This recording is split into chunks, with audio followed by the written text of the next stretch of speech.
welcome to Turn the Page, the official podcast of the Syosset Public Library.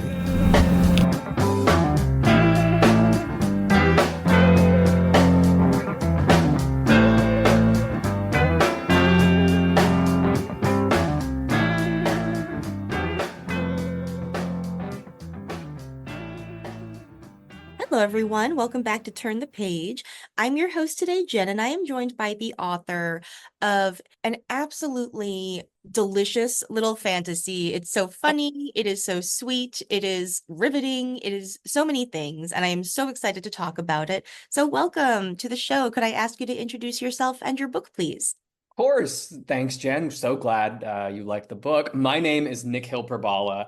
I'm the author of a debut queer YA romantasy novel, The Duchess of Kokora, that follows the eponymous Duchess as she enters the marriage games of the neighboring kingdom of Rain. But she's not there for the prince. Her real objective is to win back one of the other contestants, her ex-fiancé and one true lady love. Nice. It is such a great setup. It is so much fun to have a character who has entered into some sort of very high stakes contest, but then does not really care about those stakes at all, is there for totally other reasons. Very different stakes, still high stakes for her, but she's Yeah. I don't care about this. And there's an inherent comedy to that. Absolutely. So could you talk a little bit about your career? How did you get into writing and what brought you to this project? I understand from your website that you are a seasoned Dungeons and Dragons DM, and I'm particularly curious about the role that played in shaping you as a writer, if you think it played a role.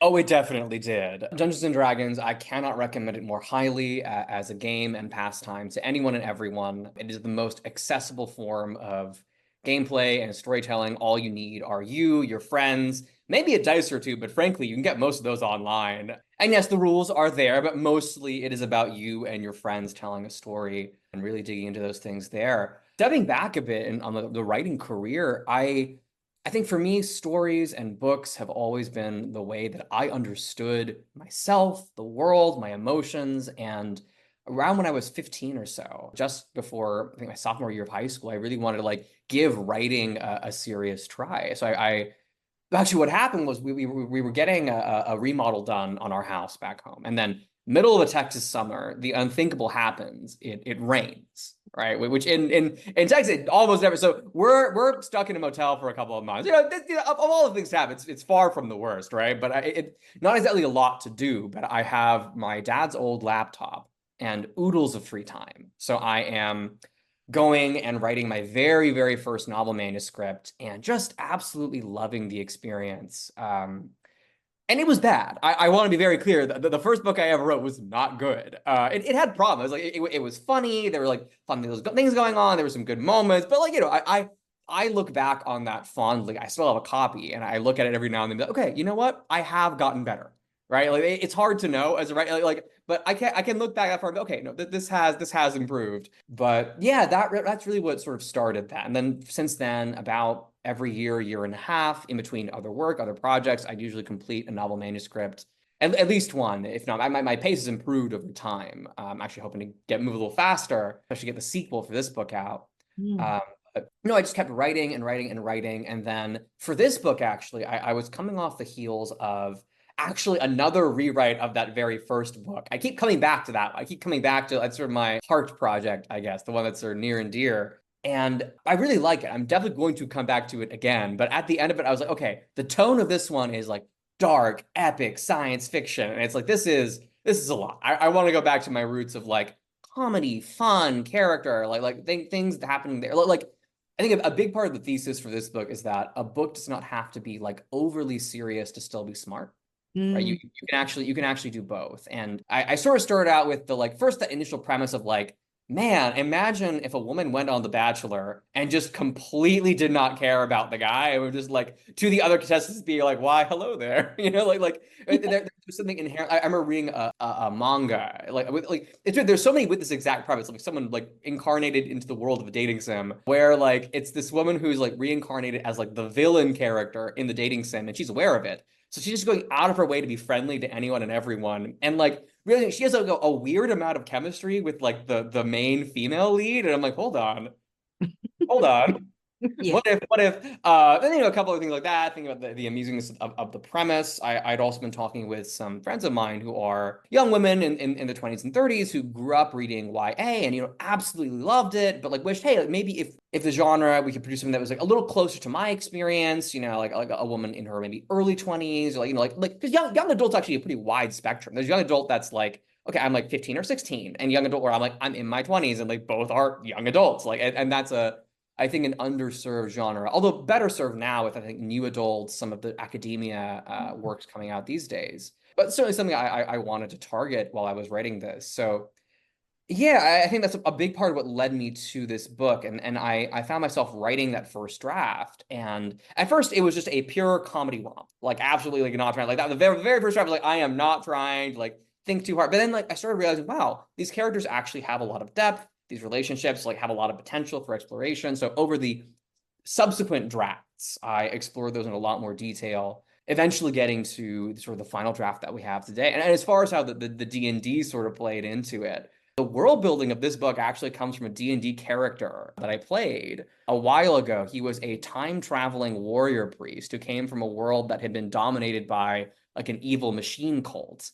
But he'd been brought into the future, post the downfall of that group by some like as like a sort of like a squad of like, I think the Lost Legion was like the people like picked out of time to sort of like fix things that had gone wrong, stop this like it was a really, really cool premise. So I borrowed his kind of like backstory as part of the larger lore backdrop of the world. I'll say this, like in book one, that doesn't matter too much. It's a lot more about the relationships and some of the immediate like political elements. But definitely in the next book, we will be getting a lot more of the lore and the world building expansion there. I'll put a pin in it there because I think that roughly, but D&D hugely influential both in the immediate book as well as like I think feeling out like what works in stories, what actually gets people into a character, it Mm. teaches you so much being a DM. Like literally talking through and role playing with someone, a character moment or comedy, and like it shows you what actually like lands with a person. And it's not like super transferable. Like you can't literally transcribe a D&D campaign into a book. It simply does not work that way. But like you get a feel for certain rhythms and certain engagements and narratives and interactions and see like, okay, this is what clicks. So Mm. hugely influential. Nice. That is so interesting. And something, I've only DM'd a couple times, maybe once or twice. And I think something that it taught me about writing was that like you have to write and write and write, and then Yeah. sort of be comfortable throwing away 90% of it Mhm. if Yep. something more interesting comes up in the moment. Exactly. There's an improvisational experience to writing, which is strange because even if you are an outliner, things will happen while you write. You sort of have to discover and rethink and revisit. And you're totally right. There's an inherent flexibility to D&D. I think the more experienced I've got as a DM, the less I actually prepare. That's the Mm. weird thing. Like the less I actually do in advance, like really, I mean, I do still do some work. I still do some thinking about the overall like narrative and certain plot and secrets and stuff like. But there's you have to grow a lot more comfortable, sort of like throwing your hands up every now and then, be like, okay, my player just came up with something way more interesting than what I was playing. That is now the truth of the universe. That's happened more than once in a campaign for me, and to the best effect. Nice. Yeah, it's like that improv sort of like the yes and theory, Exactly. yeah. Exactly. Yeah. Yeah. And it's interesting because, like, in writing, one of the biggest mistakes that I've made, I mean, I've done this many times, and that I think I've certainly seen in writing, is when you write a scene and you sort of the dialogue is like non-responsive. Like if this were a court case, like the all opposing attorney would like objection, non-responsive. Like you're like you get in the habit like I want this character to say this thing, or I want the scene to go a certain way, so I'm gonna have the character respond in this way. But then you actually come back on an editing pass and you're like, hold on, the yes and of a scene also needs to be a part. Like characters need to really be responsive to each other, even more than to your own wants and needs. You have to listen to them. Mm. And that's I think what a lot of what D&D DMing does. The DM is the narrator. They have like a lot of the power, but it's for a specific purpose, making the players feel seen. You want the characters to feel seen. Yeah. Oh, that is so fascinating. So let's talk a little bit about this book. It is so much fun.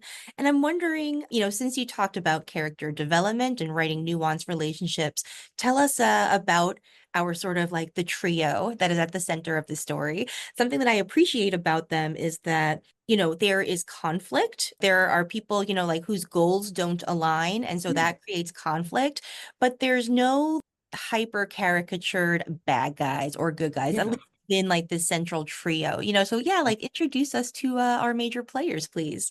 Yeah, of course. Well, we have Farah, the Duchess of Kokora. She is witty, clever, passionate, a bit of a romantic and an idealist, sometimes to a fault. She, I think, struggles with sincerity is a problem that she has, in part because she has difficult emotions that she doesn't necessarily want to be grappling with. And that's something that she sort of grows through during the novel.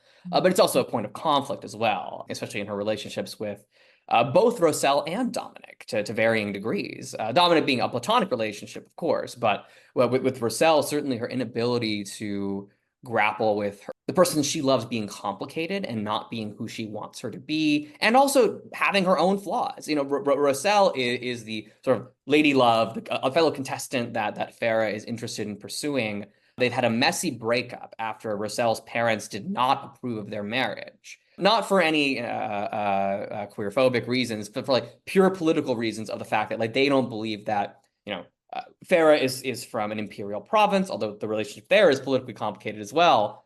And they believe there's a cultural mismatch, a fundamental mismatch in values, in the way it can work, in society's approval, and that causes a breakup. And Roselle is not great at navigating conflict in her own way. She's very conflict averse.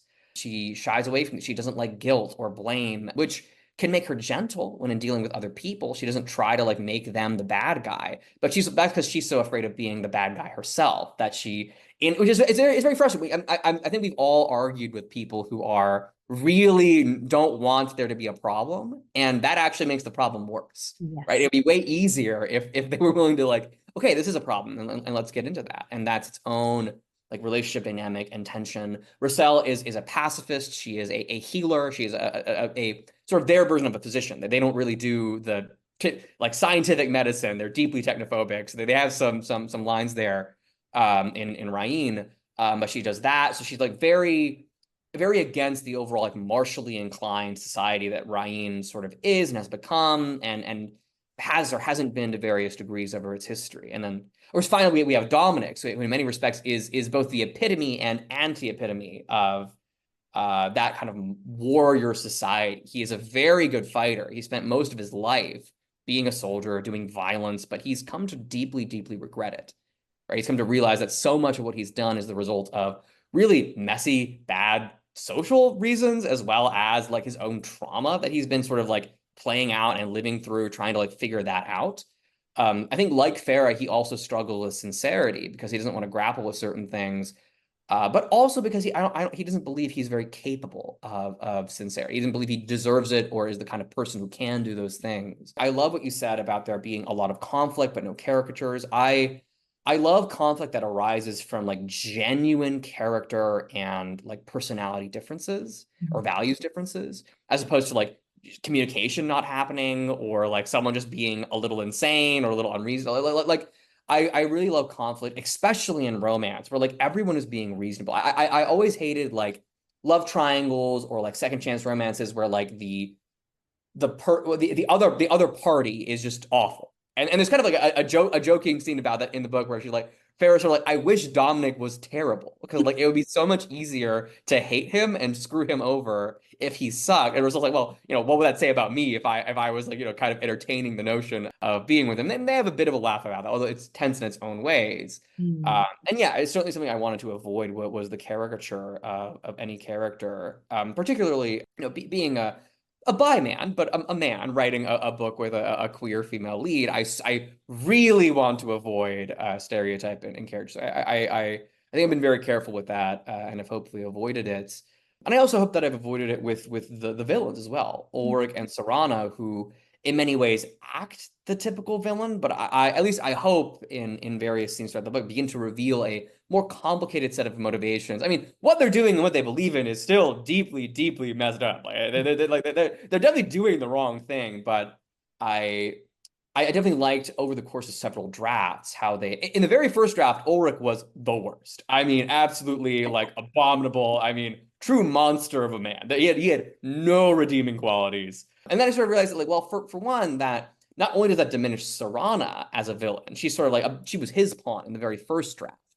Then sort of like, I think inverting that relationship a bit actually made them both more compelling villains in the longer arc of the series. And yeah, that's what I like villains who are genuinely complicated, even if like the right and wrong is still clear. I think morally gray is not about making the right and wrong like totally unclear. It's about making the motivations behind those. It's like Lord of the Rings is very much a book with like clear like light and dark, good and evil, but it's still complicated work. It's still like a complex, even like good is complicated. It's not easy to be good, which I think both Farah and Dominic and Brussels have to sort of explore over the novel's course as they figure out how do we handle political conflict, personal conflict, like all like what is the right way of doing that? Even if we have good intentions, how do we solve these things? Yeah.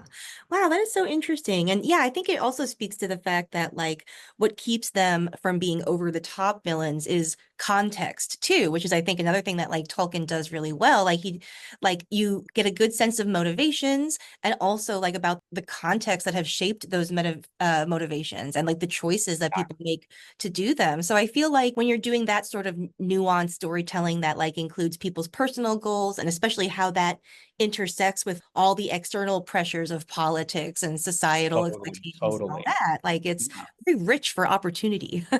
Oh, absolutely, absolutely. You seed the ground, right, and let the characters sort of go where they will. But also, like I said, that 90% of things get cut, right? Like you have to also like some of that seeding you have to remove because you sort of overdid it and anything. You got like, okay, this is now consuming a little too much, and you overshoot the mark, and it's just the process of writing. It's just figuring that balance out and probably never getting it exactly right. Like I think that's also the tricky thing about putting a work out there is that like you just have to sort of like call it like it's good. Like the book is good. Like there's gonna be things that are I could probably have done better or will do better, and that's how it goes. Yeah. Yeah. The knowing when to stop fiddling, Mm, I imagine, is an yeah. extraordinarily difficult thing that becomes, I imagine, intuition over time, Excruciating. It is excruciating. I'm not gonna claim. I think I've gotten a better intuition over time. I've been doing this for a little while, but it's certainly something I need to continue to hone and develop for sure. Nice. I would love if we could talk a little bit about world building Yeah. and how you approach that. One of my favorite methods that you employ is sort of the way that clothing and descriptions of like visual manifestations of culture, Yeah. let's say, how that contributes to world building and informing you about not only an individual, but about like their role in the society. I love there's like a lot of really cool descriptions of clothing and jewelry that means things and Mm, that does things. So yeah, yeah. can you talk about like how you approach world building. Yeah, so I think for me, I'm very much I don't generally outline it, or I'll like write a couple of scenes, a couple like touch points of like this feels like a moment, this feels like a moment while I'm writing, and then the rest sort of flows from there. I don't tend to do like world building kind of emerges for me. I like it when it sort of emerges like in a given interaction, like, oh, this is an interesting detail about what I'm seeing in my head. This is an interesting like concept to explore. Oh, I saw that for a moment when I was envisioning the scene. Tell me more about that. Like what actually was happening there. I do like visual world building. I think there's something particularly evocative and emergent and subtle about that. Like, don't get me wrong, I will go in for a nice little block of text, sort of explaining that I'm not above being direct, but I do think there's something uniquely captivating about the way a person like, we often like don't pay enough attention to like the way a person like carries themselves or they dress, like choices they make with their attire, how that sort of like conveys certain things, especially in a I mean, this is very much a culture that is like it is not it is a very like ethnically diverse world in the sense of like I didn't write any characters with like a particular like I'm not trying to like divide up. Oh, like you can like immediately glance at someone and see by like their physical appearance. Oh, they're probably descended from this place from like no, this is culturally monocentric. Like Ryan is not a they're not we our culture is this thing.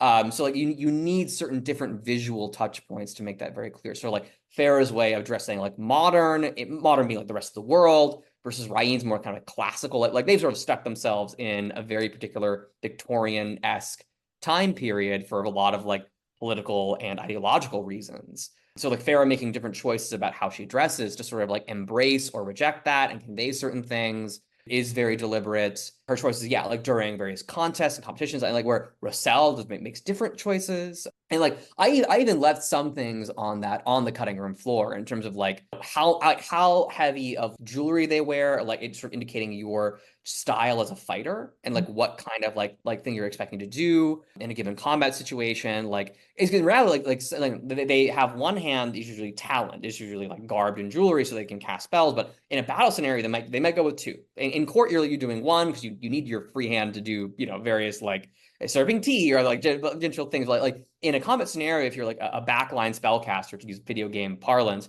you'll probably be using two because you don't need to be in the thick of it. You are just honestly, because it's dance magic, right? A lot of it's sort of like movement based. You are literally just dancing in the background, throwing fireballs at a guy, which is both funny and cool. Like so there's something cool because you can imagine a really cool like movement scenario, but also funny because you imagine you're some like I don't know, tough with a spear roaming around, and you see someone like absolutely losing it like a disco floor, and then you get incinerated. Like there's something comedic about that as well. Yes. It is both, like, and like that's another cool thing, like the dancing styles and how they each like dancing is such a big part of the society, and they each house has its own like dancing style that sort of encapsulates certain forms of magic. Like the dance is not literally the magic spell, but it is often very close to the ritual, and it's how they learn and teach as well through dance. Like, teaching someone to do a very specific set of movements is hard. Like that's a hard, like teaching it in dance, so much easier for memory, so much easier for synchronization. I like those visual elements and those things you can sort of see and feel, and they sort of emerge naturally.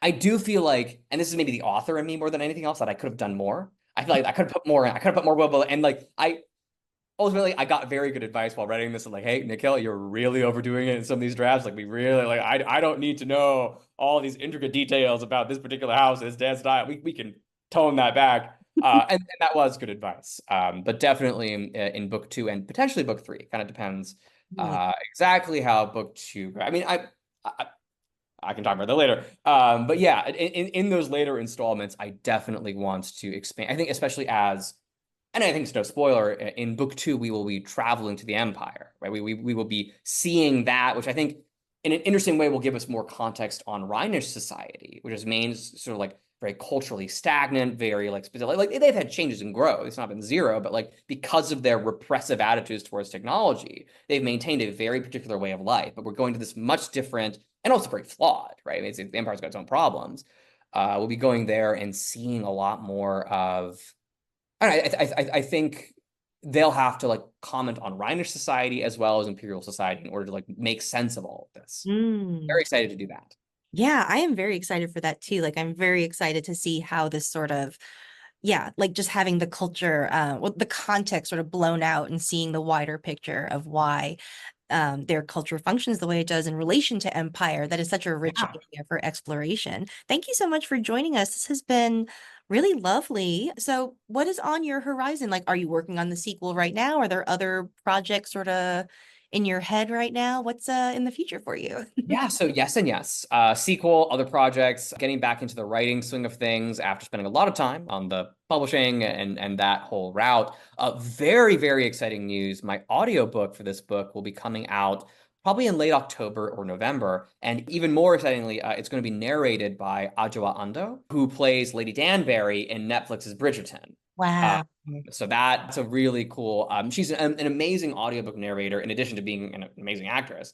Her Pride and Prejudice, she did an audiobook, is incredible. Her Ancillary Justice and Lecky also immensely well performed. I mean, this is a true master of the craft. So I am so excited for her to be bringing the world, the dialogue, these characters to life in the audiobook. So definitely keep an eye out for that.